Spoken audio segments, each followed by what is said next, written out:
दोस्तों, आज भारत की पॉपुलेशन भले ही 140 करोड़ से ऊपर हो गई हो, लेकिन उसके बावजूद भी आज देश में इनकम टैक्स भरने वालों की संख्या महज 8 से 9 करोड़ ही हो पाई है। यानी देश में सिर्फ 5 से 6% लोग ही इनकम टैक्स का भुगतान करते हैं और इन्हीं 8% लोगों के पैसों से तय होता है देश का डेवलपमेंट और देश का भविष्य। लेकिन ये नंबर्स कितने कम है, इसे समझना बहुत जरूरी है, क्योंकि हमारे देश की इकोनॉमी एक कैपिटलिस्ट इकोनॉमी है। इसीलिए हमारा मॉडल कहीं न कहीं अमेरिकन इकोनॉमी से ही कंपेयर करें तो आपको बताएं कि अमेरिका में आज इनकम टैक्स पेयर्स की संख्या करीब 60% है। यानी 33 करोड़ की आबादी में करीब 18 करोड़ लोग अमेरिका में इनकम टैक्स भरते हैं। अब आप इस बात से भी अंदाजा लगा सकते हैं कि अमेरिका के डेवलपमेंट में इनकम टैक्स कितना बड़ा रोल निभाता है। लेकिन सवाल वही उठता है कि भारत में आज भी सिर्फ 8 करोड़ लोग ही टैक्स क्यों पे करते हैं, जबकि आज हर गली में आपको करोड़पति मिल जाएंगे। आज की इस वीडियो में हम यही समझने वाले हैं कि भारत में कम इनकम टैक्स पेयर्स का कारण क्या है। दोस्तों, आपको याद तो होगा ही कि नवंबर 2016 में मोदी जी ने टेलीविजन पर आकर कहा था कि नोटबंदी से ही देश का भला हो सकता है और सारे काले धन को खत्म किया जा सकेगा।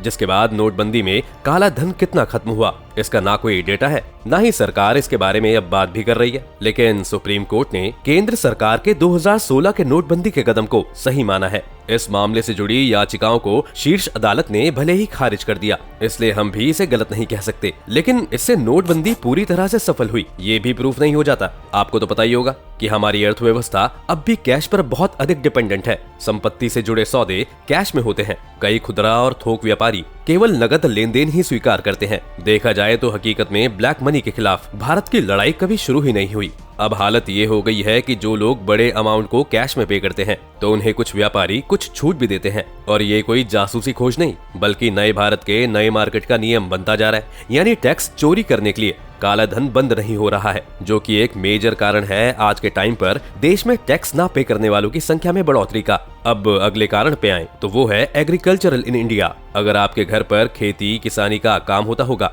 तो आपको तो पता ही होगा कि चाहे आप जितनी भी फसल और पैदावार कर लें, उससे चाहे जितनी भी कमाई कर लें, लेकिन अगर आपके ऑक्यूपेशन में एग्रीकल्चरल लिखा है तो आपको कोई टैक्स पे करने की जरूरत नहीं पड़ेगी। लेकिन क्या आपको ये पता है कि आज भारत में करीब 11 करोड़ लोग खेती करके अपनी कमाई करते हैं और यही 11 करोड़ लोग आज देश की जीडीपी के 14% के हिस्सेदार हैं। उसके बावजूद भी सरकार किसानों पर टैक्स नहीं लगाती, क्योंकि सरकार को लगता है कि खेती करने वाला हर इंसान इतना गरीब है कि वो कभी टैक्स दे ही नहीं पाएगा। हो सकता है कि देश के करोड़ों किसानों की गरीबी को देखते हुए ये सही हो, लेकिन उन किसानों का क्या जो मर्सिडीज से चलते हैं, साल में खेती से करोड़ों रुपए की आय करते हैं और पंजाब में खेती के दम पर कमाई करके पहले म्यूजिक वीडियो निकालते हैं या फिर कनाडा चले जाते हैं। इसे आपको एक डेटा की मदद से समझाएं तो नीति आयोग की एक स्टडी के अकॉर्डिंग आज देश में सिर्फ 4% अमीर किसानों को अगर हम आयकर के दायरे में ले आएं तो उन 4% से ही करीब 25,000 करोड़ से ज्यादा रेवेन्यू जुटाया जा सकता है। अब आप इस बात से खुद ही अंदाजा लगाइए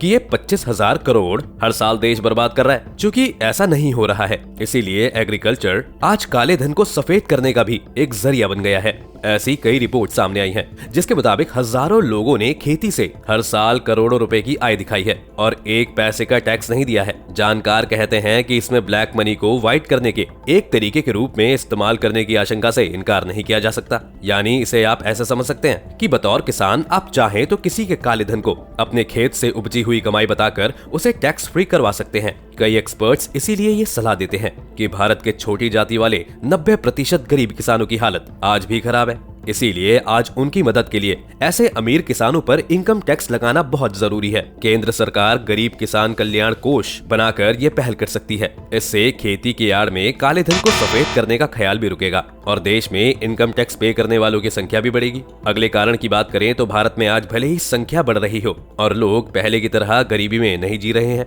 लेकिन आज भी भारत बड़ी संख्या में नौकरियां या धंधा फॉर्मल तरीके से नहीं चल रहे हैं। इसके अलावा भारत में आज बड़ी संख्या में नौकरी करने वाले लोगों की सैलरी ही इतनी कम होती है कि वो उससे देश का भला नहीं कर सकते हैं। जबकि ऐसा नहीं है कि कंपनी में वो जो छोटे मोटे काम करते हैं उनके पास देने के लिए पैसा नहीं है, बल्कि वो उसे दिखाना नहीं चाहते। इसी बिखरी हुई कमाई के सोर्स की वजह से कई बार कमाई का सही आंकड़ा लगाना इतने बड़े देश में बहुत मुश्किल हो जाता है और इसी मुश्किल से होती है टैक्स की चोरी। इसीलिए ऐसा भी कहा जा रहा है कि टैक्स चोरी रोकने के लिए सरकार को इनडायरेक्ट टैक्स यानी प्रत्यक्ष कर को सरल बनाना चाहिए और कहीं न कहीं ये बात लॉजिकल भी लगती है। आइए इसे जरा डिटेल में समझते हैं।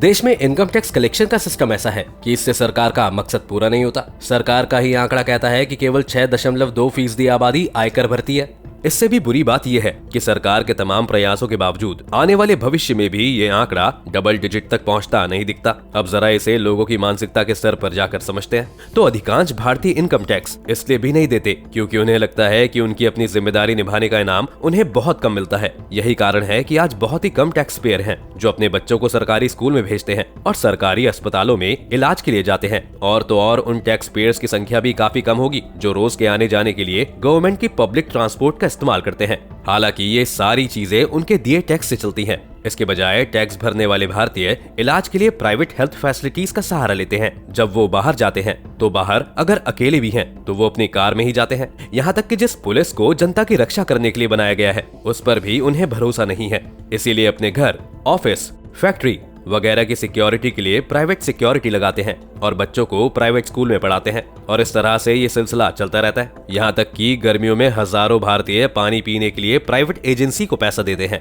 जबकि पानी पर खर्च करने वालों में इनकम टैक्स देने वाले भी हैं और नहीं देने वाले भी हैं। ये सिचुएशन राजधानी दिल्ली में भी देखने को मिलती है। और पानी तो चलिए छोड़ दीजिए, सर्दी में जब स्मॉग का कहर होता है तो ये लोग एयर प्यूरिफायर के लिए खुद से ही पैसे भरते हैं ताकि जिस हवा में सांस ले रहे हैं वो साफ हो सके। तो क्या ऐसे में एक टैक्स पेयर को बुरा नहीं लगता होगा कि उसे टैक्स पे करने के बाद साफ हवा भी नहीं दे पाती है सरकार? इनकम टैक्स पेयर इसी जाल में उलझ कर रह गए हैं। पहले तो वो पैसे देते हैं ताकि सरकारी रिसोर्सेस चल सके और जिसका वो बहुत इस्तेमाल नहीं करते। इसके बाद वो फिर से प्राइवेट सेक्टर को भुगतान करते हैं ताकि सरकारी सुविधाओं की जो कमी है उसे पूरा किया जा सके। आज के समय में अगर कोई पूरी जी जान लगाकर एकदम अच्छी तरीके से टैक्स चुकाता है तो बदले में उसे एक सर्टिफिकेट मिल जाता है। ऐसा नहीं लगता कि इससे कोई फायदा मिलता हो, लेकिन हाँ, अगर टैक्स में देरी हुई तो इनकम टैक्स डिपार्टमेंट का गुस्सा जरूर झेलना पड़ेगा। ऐसे में उन्हें ये प्रोसेस ही भरोसेमंद नहीं लगता है। ये बात भी बिल्कुल इग्नोर नहीं की जा सकती है। भारत जैसी डेवलपिंग इकोनॉमी में ये आर्गुमेंट देना सही होगा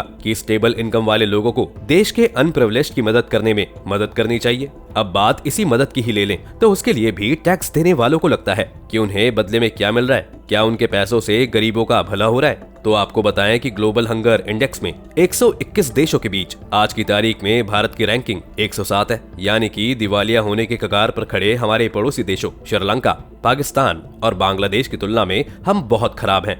आज स्वास्थ्य पर खर्चे के मामले में भी हमारी सिचुएशन बहुत बुरी है। दुनिया में 5 सबसे कम खर्चे करने वाले मुल्कों में नाम है हमारा। तो ऐसे में उन टैक्स पेयर्स के पैसों का सही इस्तेमाल तो इधर भी नहीं हो पा रहा है। इसीलिए अगर आप देखेंगे तो भारत के कई टॉप टैक्स पेयर उन जगहों पर चले गए हैं जहां कोई टैक्स नहीं लगता या बहुत कम टैक्स है, फिर चाहे वो दुबई हो या सिंगापुर। इसी सब कंडीशन को देखते हुए लोगों को लगता है कि भारत में इनकम टैक्स पे करने का कोई फायदा नहीं होता है। इसीलिए अगर भारत में इनकम टैक्स को खत्म कर दिया जाता है तो खर्च के लिए लोगों के पास ज्यादा इनकम मौजूद होगी। इससे भारत में खर्च करने वाले लोग बढ़ेंगे, जिससे अधिक खर्च, सार्थक बचत और बेहतर इक्विटी वाला मार्केट हो सकता है। जब इनकम टैक्स छुपाने की कोई जरूरत नहीं होगी तो कैशलेस होने के लिए अपने आप मोटिवेशन मिलेगा। इसीलिए ऐसा कहा जाता है कि अधिक एक्सटेंडेड इकोनॉमी ज्यादा इनडायरेक्ट टैक्स कलेक्शन के मौके उपलब्ध करवाती है और हम अपना फोकस इनकम टैक्स या डायरेक्ट टैक्स पर लगाए रहते हैं, जिससे कि देश में काला धन और कम टैक्स हासिल होता है। इसके अलावा अगर इनकम टैक्स खत्म करके सिर्फ इनडायरेक्ट टैक्स यानी जीएसटी ही लिया जाए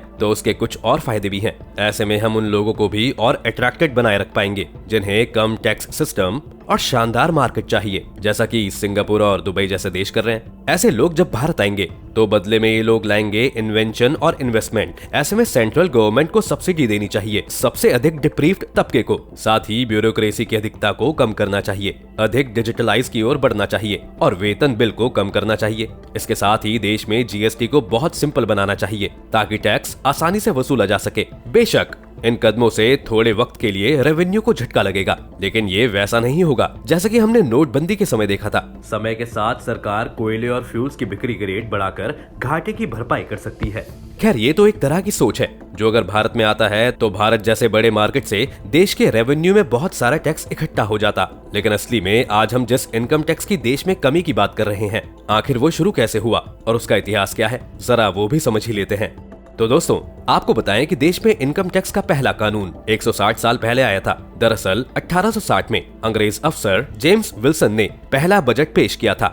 इसी में इनकम टैक्स कानून को जोड़ा गया था। और आपको जानकर हैरानी होगी कि देश के पहले बजट में 200 रुपए तक की सालाना कमाई वालों को इनकम टैक्स में छूट दी गई थी। लेकिन ये तो पहला कानून था, पर अभी देश में जो कानून चल रहा है वो 1961 का आयकर कानून है, जिसमें इसमें समय समय पर अमेंडमेंट यानी बदलाव होते रहते हैं। देश के पहले बजट में 200 रुपए से 500 रुपए तक की सालाना आय वालों पर 2% और 500 रुपए से ज्यादा कमाई पर 4% टैक्स लगाने का प्रोविजन किया गया था। लेकिन इस इनकम टैक्स कानून से सेना, नौसेना और पुलिस कर्मचारियों को छूट दी गई थी। हालांकि उस समय ज्यादातर कर्मचारी अंग्रेज ही थे, इसीलिए इसे उनकी चाल भी समझी जा रही थी। उस समय सेना के कैप्टन की सैलरी 4,980 रुपए और नौसेना के लेफ्टिनेंट की 2,100 रुपए थी। हालांकि इनकम टैक्स का कानून का उस समय कड़ा विरोध हुआ था। उस समय के मद्रास प्रांत के गवर्नर सर चार्ल्स टेविलियन ने भी इस कानून का विरोध किया था। विल्सन का ये कानून ब्रिटेन के इनकम टैक्स कानून की तरह ही था। ब्रिटेन में 1798 में